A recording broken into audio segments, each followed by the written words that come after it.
Mining and critical metals. There's something you don't hear about a lot when it comes to the automobile industry, but there's something that play a vital role in the expanse of its future industries. Without critical minerals, there is no EV industry for the future. But there's one province and one country that has a massive expanse of it, but has way too much red tape. For the future growth of the EV industry, the Canadian economy and the province of Ontario have what it takes to give us everything we need to grow. But unfortunately, the red tape and the longevity to create a new mine is hampering the growth of the EV industry. So what is somebody to do to help this out? That is something we're going to take a look at today on the AutoLooks podcast.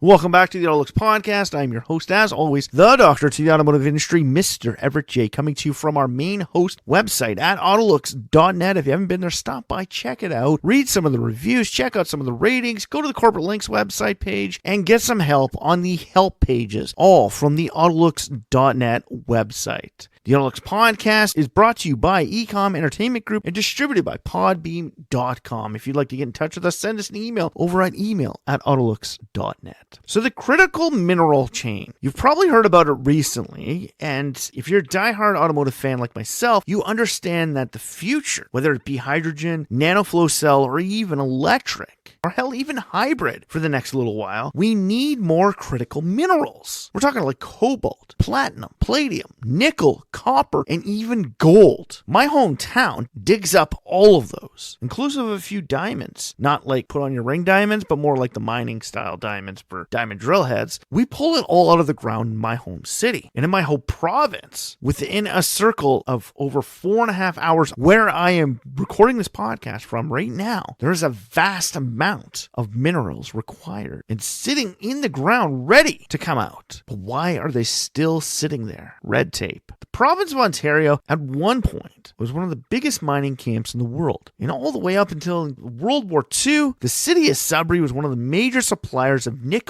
around the world. And during the Cold War, we actually had a nuclear warhead pointed at us from Russia because if anything had ever happened, Sudbury was one of the key cities to be taken out because taking out the nickel reserves in my home city would be so detrimental to the global economy that stainless steel and even nickel for armored plating would be brought down.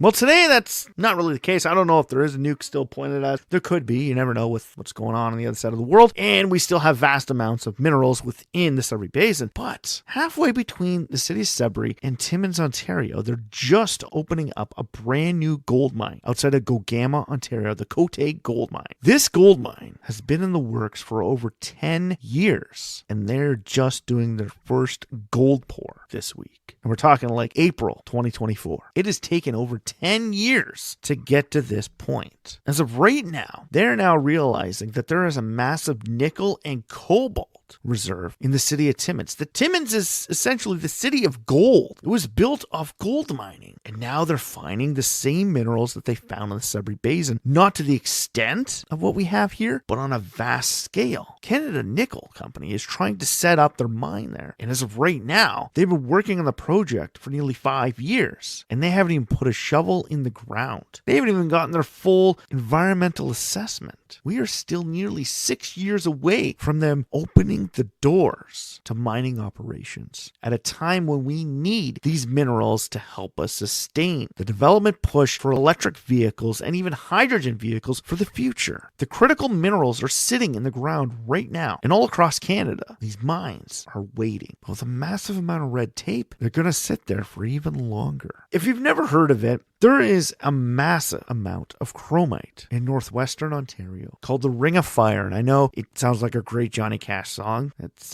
kind of why they chose it. But if you actually go and look up the Ring of Fire in northwestern Ontario on a Google map, you'll see an actual outline of the entire area where these mineral reserves are. And it actually looks like a full-scale ring. And because it's lit up so bright, it looks like it's on fire. Well, my son turns 12 this year, and the first mining camps that had found that state claims and tried to put a mine into that chromite facility, or those chromite reserves, was 2 years before he was even born. 14 years ago, and not a single thing has happened up there. They're putting power to all the reserves that are up there now to get them off of the diesel generators and bring them to the electrical grid. But the reserves, along with our provincial government and everyone else, are still fighting over the fact that they want to put a northwest road, a northwest railroad, an east-west tie road. They don't know what the hell they're doing. They're fighting over the road to go in to even get this mine off the ground. We need these minerals to help sustain our global growth, and we can't extract them. With so much red tape and so many things to go around, Ontario has actually dropped to being one of the worst mining areas in all of North America. And when you consider it on a global scale, it doesn't even rank in the top 50 anymore. We've dropped so substantially. We have the minerals that are required for all these brand new battery plants in the south. We have the only existing cobalt refinery in North America, which can't even get funding to get off the ground to support the battery industry in the south. As of right now, there is a massive deficit that's growing every single year. We require more and more minerals, but only countries from the African continent, China, or even the Oceania territories are able to get mines opened up fast enough to deal with what we require. The unfortunate thing is, in a lot of these mining camps, these are done through unethical means. They are pulled out of the ground using forced or even child labor. These are not proper ways to get it. And with a push in our EV industry, especially in North America, for ethically sourced minerals and even minerals sourced within our own borders to build these batteries to ensure that everything that goes into it comes from our shores. But we still can't even get a mine off the ground in 10 years. Every single week, I read about all of these great finds for lithium, cobalt, nickel, copper, and gold all across Canada. But I hear about them today. But I'll never hear about mine construction for another 6 years. You can make a find today, but that's great. Today I'm 40, but by the time that mine's in operation, I'll be 50. But I needed my car yesterday. For the brand new battery plant that's actually going in St. Thomas, Ontario, and the one in Windsor, Ontario, and now they're planning another one for Kingston, Ontario. All of these minerals have to come from somewhere. And all of these plants can be built in 24 to 36 months. So we're talking 2 to 3 years. You could build these plants, get them fully staffed, and have people come in and start pushing these things out. The unfortunate thing is we don't have what we require for the batteries to operate. All of these minerals have to be brought in from other places in the world. And at this point in time, the only areas that keep flooding the market with the minerals we need for our green future push are coming from third world nations. Unethically sourced minerals. There's tons and tons of them out there. But like I said, unfortunately, they're coming from the places that we don't want to source them from. But when it takes so long to get things off the ground in your home country, you have to sit back and understand why it's happening. But the other question you have to ask yourself is, we're creating a deficit right now of all these minerals. But today, like we're talking like right now, today, let's say, today, April 11th, 2024, our government comes out and says every single mine project that's in the planning stages, they can have an EA assessment done. We're going to push through these EA assessments. We're going to do all our talks with the native communities, and we're going to have it so that these things are shovel ready within the next 2 years, which means we'll have mines in 4 years. We're playing catch up. That's great, but we still have to buy our minerals from somewhere right now. This is a similar thing of how the EV industry started. Tesla started creating the Roadsters and the Model S's. And people talked about the quality, and people talked about the charging times, and how far they couldn't go, and all of those crap. But as the industry grew, more and more people got on board, and more people started pushing to get more things on board. And then we started pushing more infrastructure to get developed. As of right now, they have the North American Pact in the United States, where they're really pushing for a mass infrastructure spending to build all kinds of these charging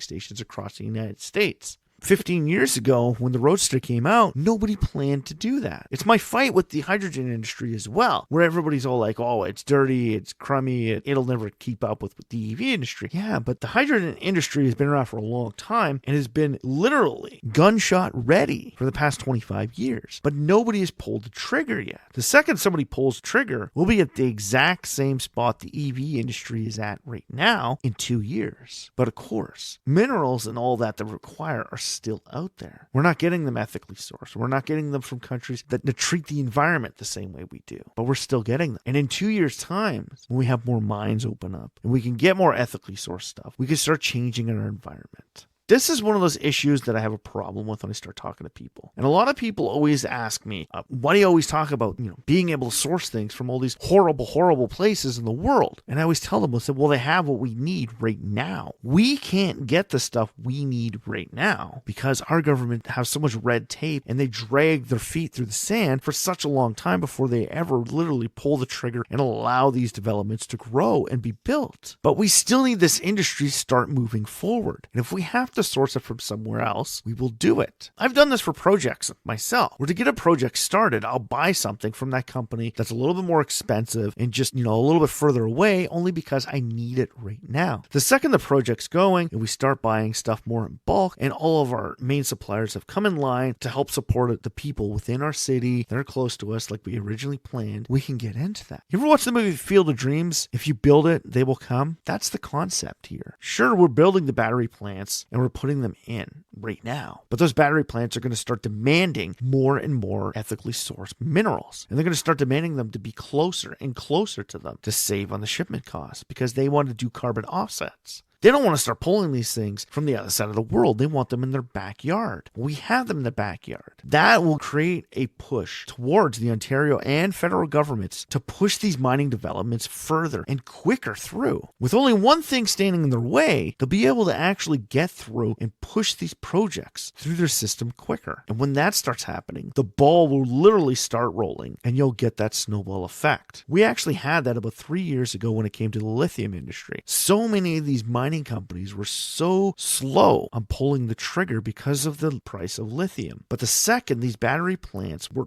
green-lit to be built in Ontario, the lithium mines in Northern Ontario were green-lit because the government then realized we had to source all of the lithium that's going into all these batteries in the south from places we don't agree with. Well, they dropped the red tape, they fast-tracked the EA approval system, and they made amends with the native communities. And now these mines are being pushed through development stages. And on top of that, 3 new refineries, all in northwestern Ontario, 2 in Thunder Bay and 1 in Red Rock, with the 4th one to be announced eventually by the only lithium company from my hometown. We thought we were getting it in Nerd Center, but it's going northwestern. Whatever, it's still going in Northern Ontario. This industry is booming, all because of one start. The critical minerals that we need are there. There's a massive deficit for ethically sourced product, but it'll eventually get there. Our cobalt refinery is one step away from final financing to put the finishing touches on that plant to get it into operation. The government's dragging their feet, but now with 2 major companies on board, they may greenlight it a lot quicker than they did before. Eventually, somebody wakes up and they realize there's too much to go around to build this. I get it. Nobody wants to cut corners and nobody wants a mine being built in their backyard that's going to destroy the environment and leave it a desolate wasteland for decades to come. Trust me, I live in the epicenter of when that happened. And during my lifetime, I've seen how the repercussions of those previous generations and what they did and how they fast-tracked everything through and what they destroyed and how we can fix and change that for the betterment of society for the future and the reason why some of this red tape is there. But now when you have to play such a vital role in keeping things ethically sourced and carbon neutral, fast-tracking these mines within a regulated manner can be more easily done. But all it takes is one person to start it. Unfortunately, the governments in power right now in Canada, except in Alberta, are not really on the side of fast-tracking any of these things. And if they were, there would be a lot more development in Canada. But facing a major housing shortage in our country is starting to show signs that we need to slow down slightly. We could just open the floodgates and allow immigration all in and be like, the United States was way back in between the 17 and 1800s when they allowed millions of people into their country. We could just do that to Canada right now. But we like to as Canadians, we like to take a step back, look at the overall picture for the future, and understand where we need to go and how we can go there right now. The critical minerals deficit is still there, and it's going to be there for another decade. With all these new mines in play in Canada, the future for critical, ethically sourced minerals is coming. It'll eventually get there. And with governments starting to realize that we need more of this, and we need more of the development of this quicker, we may start to see the deficit start to drop. All I have to say is I hope I see it within my lifetime. I get it. I still probably got between another 40 and 50 years of my lifetime, but I still want to see see it happen in my lifetime. I want to see the massive growth go through this industry. And I want to see my home area grow because of what the world needs right now. We have to stop living in the shadows of everybody else and start standing at the top of the mountain. So I ask all my government officials and anybody who's involved with that, listening to my podcast right now in Canada, put on your big boy pants, hike them up, and get comfortable, because we got lots of work to do to get this critical minerals to the masses. We have lots of them. And I get it. You don't want to deplete your sources as quick as you can, but we still need to get a lot more out to build on the momentum of the global growth that's happening right now in this post-COVID era.